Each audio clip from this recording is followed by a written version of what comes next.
বঙ্গবন্ধুর ঐতিহাসিক বাসভবন ভেঙে চুরে চুরমার করে দিয়ে মাটির সঙ্গে মিশিয়ে এই দায় এবং এই দায়িত্ব কারা এই ঘটনা ঘটালো এবং কিভাবে এই ঘটনা আপাত দৃষ্টিতে আপনি কোনো ইউটিউবারকে দায়ী করতে পারেন। আপাত দৃষ্টিতে যারা হাতুড়ি নিয়ে সেখানে উপস্থিত হয়েছেন তাদেরকে দায়ী করতে, অথবা ডক্টর মোহাম্মদ ইউনূস। কিন্তু আপনি যদি মহান আল্লাহ রাব্বুল আলামিনকে বিশ্বাস করেন তাহলে আপনাকে প্রকৃতির কতগুলো বিধান মানতে। এই পৃথিবীর যা কিছু ঘটে সব আল্লাহর অজ্ঞাতে ঘটে, সবকিছু আল্লাহর দৃষ্টি সীমার মধ্যে। কতগুলো বিষয় আল্লাহ দেখেন, কতগুলো বিষয় আল্লাহ ঘটতে দেন এবং কতগুলো বিষয় আল্লাহ প্রাকৃতিকভাবে ঘটতে দেন। এগুলোর অনেক মারেফতি বিষয়। এখন এই যে ৩২ নম্বরটি ভেঙে ফেলা হলো, এটা তো আগস্ট মাসের ৬ তারিখ হতে, ২০২৪ সালের আগস্ট মাসের ৬ তারিখ হতে পারে, এমনকি ১৫ই আগস্ট, কিন্তু সেটা হয়নি। সেখানে আগুন লাগানো হয়েছে, কিন্তু এত পরে কেন সেটা ভেঙে দেওয়া হলো? কিংবা মাহবুবুল আলম হানিফ থেকে শুরু করে অন্যান্য যে সকল আওয়ামী লীগ নেতা সোনাপ্তফল সাহেবের বাড়িতেও আগুন দেওয়া, এটি তো এই গত ৬ মাস আগে হঠাৎ করে এই ঘটনাগুলো কেন? এখন এর দায় দায়িত্ব কি ডক্টর মোহাম্মদ ইউনূস সরকারের, নাকি জামাতের, নাকি বিএনপির, নাকি আমার, নাকি আপনার, নাকি ছাত্রলীগের? এই বিষয়গুলো নিয়ে আমাদের কিন্তু চুলচেরা বিশ্লেষণ করার প্রয়োজন। মহান আল্লাহ রাব্বুল আলামিন সম্মান দেন এবং সম্মান করেন। তিনি যাকে ইচ্ছে তাকে অপদস্থ করেন এবং যাকে ইচ্ছে তাকে তিনি সিংহাসন থেকে টেনে হেঁচড়ে নামান, আবার যাকে টেনে হেঁচড়ে নামান তাকেই আবার সেই সিংহাসনে সম্মানের আসনে বসে। এই বাংলায় যদি ট্র্যাজেডি কুইন কেউ থাকেন এই বাংলাতে, তাহলে শেখ হাসিনা এবং শেখ রেহানার মতো এরকম ট্র্যাজেডি কুইন, দুর্ভাগ্যের রানী দ্বিতীয়ত কেউ। তাদের জীবদ্দশায় তাদের পিতা মাতা, ভাই, তারপর বোন তো না ঠিক, ভাই, আত্মীয় স্বজন থেকে শুরু করে ৭৫-এর ১৫ই আগস্টে যে নির্মম হত্যাকাণ্ড, সেই নির্মম হত্যাকাণ্ডের ফলে তাদের মন এবং মনন যে বিষক্রিয়া তৈরি, বিয়োগাত্মক ঘটনা হচ্ছে এবং তাদের যে মানসিক ভারসাম্যহীনতা তৈরি হয়েছে, এই অবস্থায় আপনি আমি সাধারণ মানুষ যদি থাকতাম, আমরা হয়তো অনেকে উন্মাদ, পাগল। কিন্তু এত কিছুর পরেও তারা জীবিত আছেন, সুস্থ আছেন, স্বাভাবিক আছেন এবং আল্লাহ রাব্বুল আলামিন তাদেরকে আবার ক্ষমতার মসনদে বসিয়েছে পরপর দুইবার, ১৯৯৬ সালে, আবার ২০০৮ সালে। তো এই যে দুইবার তাদেরকে আল্লাহ রাব্বুল আলামিন ক্ষমতায় বসিয়েছেন, এর মধ্যে আল্লাহর অনেক লীলা খেলা ছিল। তার সঙ্গে শেখ হাসিনা, শেখ রেহানা বা শেখ পরিবারের যারা লোকজন, তাদের অবশ্যই আল্লাহর নিকট আত্মসমর্পণ ছিল, নিঃসন্দেহে আত্মসমর্পণ ছিল, তওবা ছিল এবং তওবা করার কারণেই দেখা গেল যে তাদের অতীতের ভুল সত্ত্বেও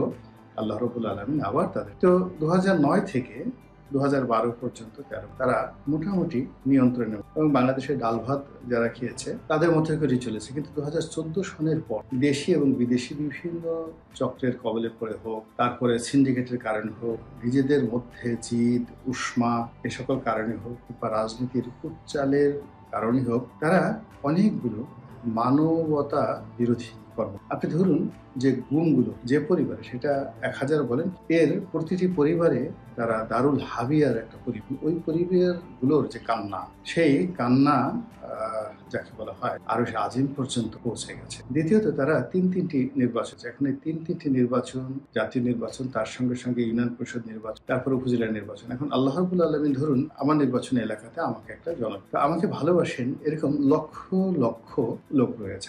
এখন আল্লাহর যে বিধান অনুযায়ী আমার মধ্যে যে নেতৃত্বের গুণাবলী দিয়েছে, মানে আমাকে উদাহরণ দিয়েছে, আমার জায়গায় আপনিও হতে, আর আমার প্রতি যে মানুষের ভালোবাসে, এখন আমাকে বন্দি করে রেখে, আমাকে আলাদা, আমার মুখের গ্রাস ছিনিয়ে নিয়ে দেখা গেল অন্য একজনকে বসিয়ে দিল এবং আমাকে তার অধীন করে দেয়। ফলে কি হচ্ছে, আমার যে বুক ফাটা দীর্ঘশ্বাস, কান্না এবং আমাকে যারা ভালোবাসেন তাদের অপমান এবং কান্না, এরকম হাজার হাজার, মানে তিনটি নির্বাচনে, জাতীয় নির্বাচনে, তার পরবর্তী উপজেলা নির্বাচনে, পৌরসভা নির্বাচন, এই ভোট র্যাগিং এর মাধ্যমে আল্লাহ যে মানুষকে গণতান্ত্রিক ক্ষমতা দিয়েছেন, শক্তি দিয়েছেন, সেই আল্লাহর গণতান্ত্রিক ক্ষমতাটাকে শেখ হাসিনা এবং তার সাথে যারা, তারা সবাই রীতিমতো চ্যালেঞ্জ জানিয়ে সেখানে তাদের জাহেলিয়াত এবং তাদের অজ্ঞতা তারা সেখানে প্রতিষ্ঠিত করেছিল। ফলে মানুষের যে হাহাকার, মানুষের যে পাপ, তারপরে মানুষের যে ক্ষোভ, মানুষের যে ক্রোধ, এখানে মানুষের পাপ বলতে যারা এই অপকর্ম, সব মিলিয়ে এরকম একটা অবস্থা তৈরি হয়েছে।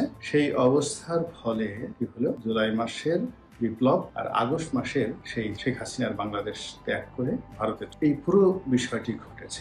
আর ঘটার পরেও দেখা গেল যে আল্লাহ এই পরিবারটাকে একটা সুযোগ দিই, যেমন এই শেখ পরিবারের প্রায় সবাই নিরাপদে পালাতে, কিন্তু তারা যদি ধরা পড়তেন, নির্ঘাত তাদের সবারই গণকর্তৃত্ব তো এই যে আল্লাহ রাব্বুল আলামিন তাদেরকে দয়া করে রক্ষা, তাদেরকে একটা সুযোগ দিয়েছেন টু সে সরি। এবং যেহেতু আওয়ামী লীগ একটা বড় দল এবং এই দলের সঙ্গে লক্ষ লক্ষ নয় কোটি কোটি মানুষের অংশগ্রহণ আছে, আবার কোটি কোটি মানুষের মধ্যে একটা বিরাট অংশ রয়েছেন যারা নামাজ কালাম করেন, ভালো মানুষ, এবং শেখ হাসিনা অন্যায় জুলুম যাই করেন না কেন লক্ষ লক্ষ মানুষকে তিনি যেহেতু উপকারও করেন, তো সেই মানুষগুলোর দোয়ার কারণে তিনি হয়তো নিরাপদে বাংলাদেশ থেকে। এখন সাধারণত যা হয় সেটি হলো আল্লাহ রাব্বুল আলামিন মানুষকে বিপদে ফেলে তাকে পরীক্ষা করেন এবং তাকে একটা সুযোগ দেন যে সে তার ভুল এবং ভ্রান্তিগুলোর ব্যাপারে তওবা করুক, ভুল স্বীকার করুক এবং আল্লাহর কাছে ফিরে আসুক। তো আওয়ামী লীগের যারা লোকজন এই গত 15টি বছরে অপকর্ম করেছেন, অন্যায় করেছেন, গত 6 মাসে আল্লাহ রাব্বুল আলামিন তাদেরকে অফুরন্ত সুযোগ দিয়েছেন। অফুরন্ত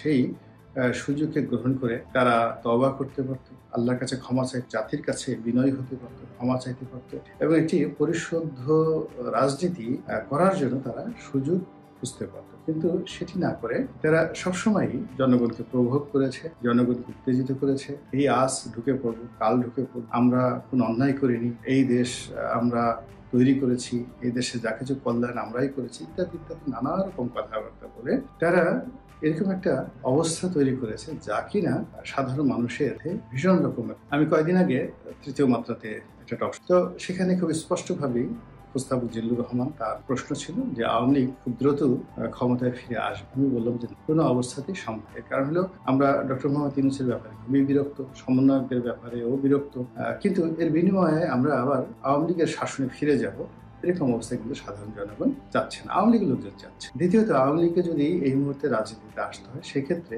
সরকার এবং বিএনপি এই দুটো দলের পরিপূর্ণ নিরাপত্তা লাগে, আদারওয়াইজ তারা ক্ষমতা আসাতে রাজনীতি করতে। এই জাস্ট 15-20 দিন আগে যে টকশোটি করলাম সেই টকশোটি কিন্তু আমি এখানে, তো এত কিছুর পরও আমরা যারা মোটামুটি নিরপেক্ষ অবস্থানে থেকে কথা বলার চেষ্টা করি, কখনো আওয়ামী লীগের পক্ষে যায়, কখনো বিপক্ষে যায়, কখনো জামাতের পক্ষে যায়, বিপক্ষে যায়, কখনো আওয়ামী লীগের পক্ষে যায়। অর্থাৎ সব দলেরই যেভাবে ভালো আছে, ভালো কাজগুলো বলতে হয়, আবার সব দলেরই ভুল আছে, ভ্রান্তি আছে। এমনকি ডক্টর ইউনূসেরও অনেক প্রশংসা আমি করেছি, তার সঙ্গে সঙ্গে আবার সমালোচনা। কিন্তু আমাদের দেশের যে মন মানসিকতা সেটা হলো যে আপনি যদি কারো প্রশংসা সেই লোকের সমালোচনা করতে পারবেন, আর সমালোচনা যদি কারো করেন তার প্রশংসা করেন। এটা ইসলামে আমরা যে কাফির বলি, কাফির শব্দটি, কুফর শব্দটি হলো লুকিয়ে রাখা। মানে আপনি একটা বিষয় জানেন, ভালো একটা বিষয়, সেই বিষয়টা আপনি প্রকাশ, এটাই হলো কুফর বা কাফির। তো আল্লাহ রাসূল সাল্লাল্লাহু আলাইহি ওয়াসাল্লাম যে নবুয়ত লাভ, এটি আরবের যত জ্ঞানীগুলি ব্যক্তি তারা সবাই জানতেন। আবু জেহেল, আবু লাহাব থেকে শুরু করে আবু সুফিয়ান সবাই জানতেন এবং তারা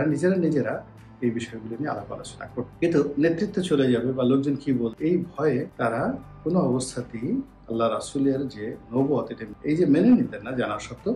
এখান থেকে আসলে মূলত কুফর শব্দটি এসেছে বা কাফির শব্দ। তদ্রূপ এখন এই আমাদের এই সমাজে বিএনপির ভালো দিকগুলো আপনি বললেন না, লুকিয়ে রাখলেন, জামাতের ভালো দিকগুলো বললেন না, আওয়ামী লীগের ভালো দিকগুলো বললেন না, ফলে কিয়ামতের ময়দানে ঠিক সেই আপনার অবস্থা আবু লাহাব, আবু জেহেল বা আবু সুফিয়ানের মতোই। তো সেই দিক থেকে আমি আমার যে ক্ষুদ্র বুদ্ধি, সেই ক্ষুদ্র বুদ্ধি দিয়ে আমি আমার মতো, ফলে অনেকেই বলেন যে এর কোনো বাপ মা নেই, এ সকালে এক কথা বলে বিকেল এক কথা। তো এই পরিস্থিতিগুলো নিয়ে, যেমন এখন বাড়ি ভাঙা, অনেক সুশীল অনেক লোক কেবলই হয়তো বলার চেষ্টা করবেন এটা অন্যায় হয়েছে, অন্যায় হয়েছে, কিন্তু এটা যে কেন, আমার বক্তব্যটা হলো এই মুহূর্তে শেখ হাসিনাকে কেন ছাত্রদের উদ্দেশ্যে ভাষণ, আপনি একটু চিন্তা কি দরকার ছিল বলে। তো এখন বাংলাদেশে এমন কি ঘটছে যে, বা ছাত্রদের মধ্যে এমন কি হয়েছে যারা শেখ হাসিনার ভাষণ শুনবে, এমনকি তার যারা ছাত্রলীগ, সেই ছাত্রলীগের লোকজনও তো তারা শুনতে চাচ্ছে না।